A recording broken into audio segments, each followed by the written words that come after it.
أكبا إفريمين غلاتا كين هما جالala كيف دربي أنن وريقما ودودنا إلالي أبا كان الماء كان فرق الكل واقتكن نيامن آمين كبجا موتا في جالتا موتا ماتي ون واقيون كان جالتن واقيو إسنين كان جالتو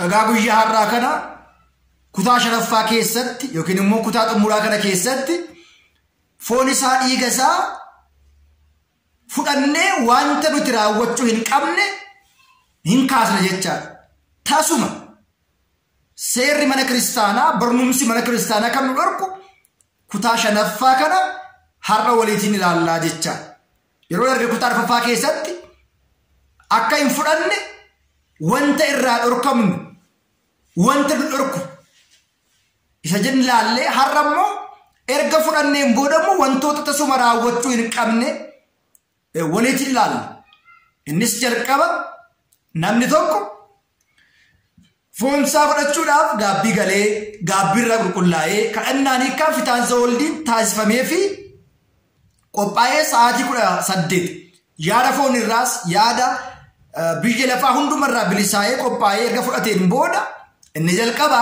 inni jalqabaa namni tokko sa'aatii 12 uffata ofirraatii baasuu hin qabu jedha. Seera iccitii qurbaanaa keetti kiristaanonni barachuu qabani. Inni jalqabaa sa'aatii 12 uffata ittiin uffanne sana ofirraa baasuun dhorkaadhaa jedha. Inni itti aanu immoo qeensa qorachuun, ilkaan rigachuun, humnaa ol quufnee nyaachuun, lafa sirbaa deemu. Lafa sagaagalaa dhaabachuun wantoota sagaagalaatiif nu kaasan ilaaluun dhugaatii machii ta'e nama macheessu dhuguun namoota waliitiin qoosaa garaagaraa qoosuun humnaa ol quufnee nyaachuun karaa deemuun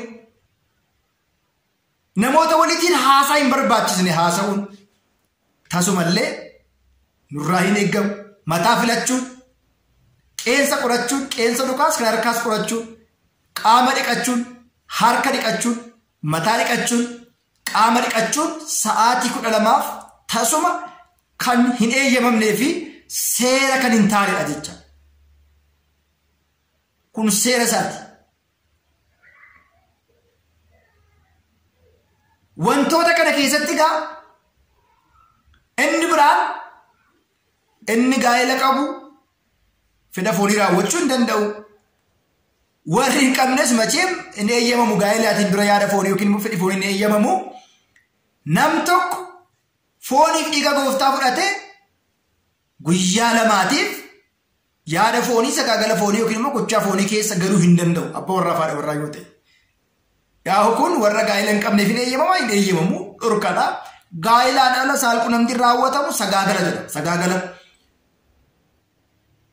Kanaatiif egaa yoo kana beekne kabaja ulfina itti argannu yaadaan waa namaa yaadurraa of dhorkuu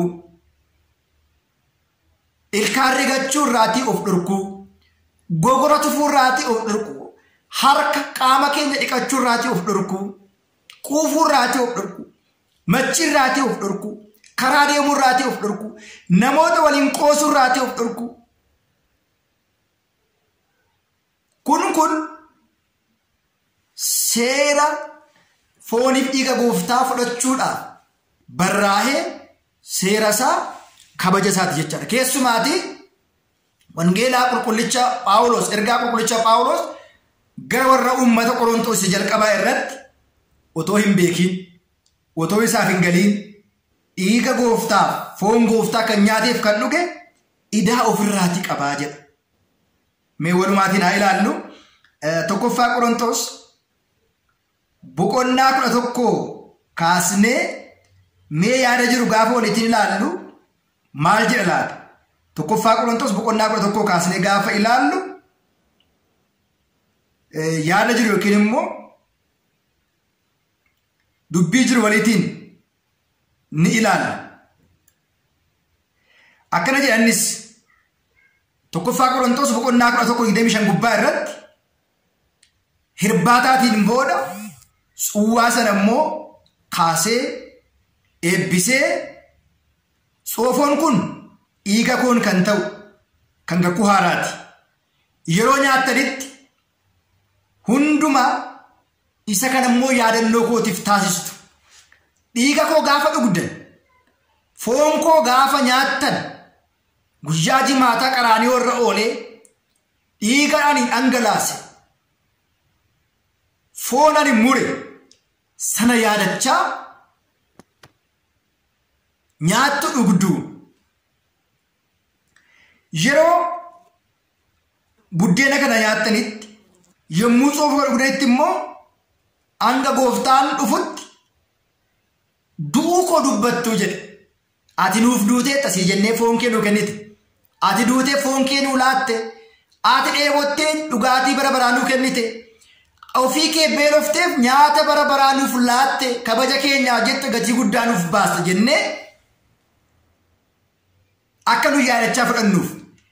Erga akkas jedheen booda otoo isaaf hin barbaachisiin buddeena kana nyaata. Yookiin xoofoo gooftaa kan dhuge edaa fooniif dhiiga gooftaa ofirraatii qaba. Namni kamiyyuu jalqaba mataa isaa of haa qoratu. Akkuma kana foonicha dhiigicha isaa nyaatu haa dhugu. Otoo isaaf hin ta'in foon dhiiga gooftaa kan fudhate guyyaa murtoo sana ni nyaata ni argata jechuudhaan. Kanaaf isin biratti kan dadhabanii fi kan dhibaman hedduun isaanii jiru. Hedduun isaanis immoo muganiiru jedha. Mataa keenya yoo qoranne garuu nutti murtaa'u ture. Haa ta'u malee yeroo nutti murtaa'e sana immoo biyya lafaa waliin akka nuti hin konnonne, akka nuti cubbamoota hin taane gooftaadhaan ni dhorkamna jedheetu yaa obboloota koo foonsaa nyaachuudhaaf yeroo walitti qabamtanitti of eegaa, walis eegaa. Eenyumtulluu kan beela'e yoo jiraate murtoodhaaf akka walitti hin qabamne mana isaattaa nyaatu. Nyaanni kun nyaata foonii, dhugaatiin kun dhugaatii foonirraa garaagarummaa qaba. Kabaja qaba, ulfina qaba. Beela fooniif dhugaatii fooniif miti. Beelu fooniif dhugaatii fooniif miti. Dheebuu lubbuuf beelu lubbuutiif nyaanna. Kiristoosin ittiin yaadanna. Gatii inni itti nu baase dubbanna. Fannifamuu isaa, reebamuuf dheebochuu isaa ittiin dubbanna. Kabaja isaa ittiin arganna. Boqonnaa lubbuu ittiin arganna waan ta'eedhaaf kabaja kanaatiin, ulfina kanaatiin foon isaa, dhiiga isaa fudhannee boqonnaa bara baraa, gammachuu bara baraa, kabaja bara baraa ittiin arganna malee callisnee utaallee akkuma nama farsoo seenu, akkuma nama dhugaatii seenu, akkuma nama hoteela seenu yoo seenne foon isaa fudhachuu, dhiiga isaa fudhachuudhaaf otoo hin beekin, otoo nuuf hin gahin, otoo hin qulqullaa'e yoo dhufne murtoo bara baraa irratti kufneet boqonnaa bara baraa dhiisneet murtoo bara baraa arganna waan ta'eedhaaf kanaa wal qabate yaada qabdan, gaaffii qabdan, karoora isin qabdan gaaffii nu dhiyeessuu dandeessu. As description box jalatti yaada qabdan, gaaffii qabdan nu kennaa. Isin maal yaaddu foon isaa fudhachuudha? Yoo fudhattan maal taatu? Yoo fudhattan jireenya bara baraa argattu. Yoo fudhachuu baattan jireenya bara baraa dhabdu.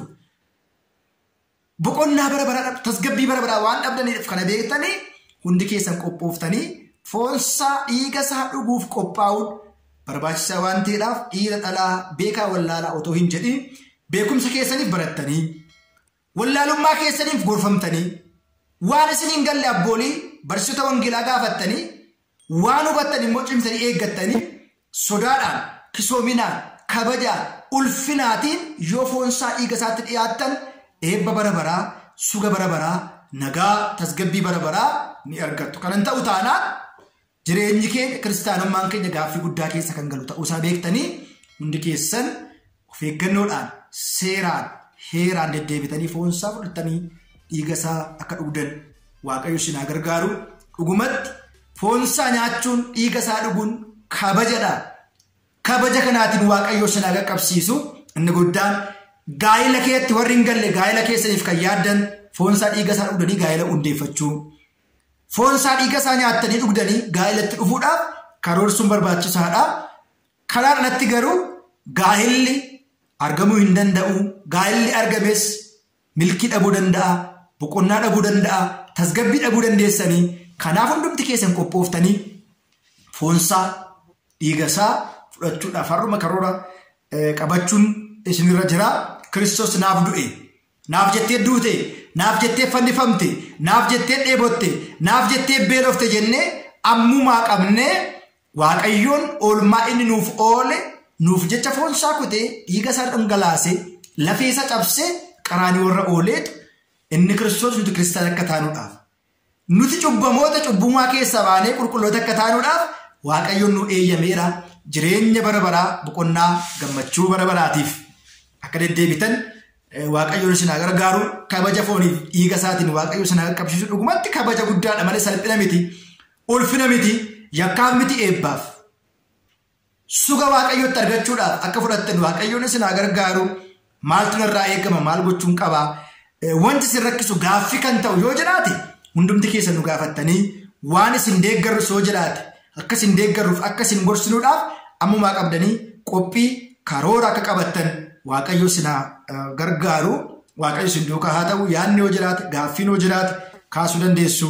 Gama keenyaatti barsiisaan barsiisa malee hojiitti kan oolchu beekumsa abbaatu gabbifata. Wangeela isaas dubbisa. Mistira qurbaan kan jedhu iccitii qurbaanaas seeraatiin baradhaa, seeraatiin dhaggeeffadhaa. Waaqayyo isin haa gargaaru. Har'aaf barumsa keenya kutaa 5ffaa, kutaa 1ffaa, 2ffaa, 3ffaa, hanga 4ffaa, hanga 5ffaatti deemne har'a kanumaan golamna. Eegumsa gamootaa eebbi haadha keenya qulqulleetti duroo Maariyaamii dhiifamni gooftaa keenya isin faanaa ta'u nu haa turu. Nagaatiin tura. Waaqayyo hunduma keessan isin haa eebbisu.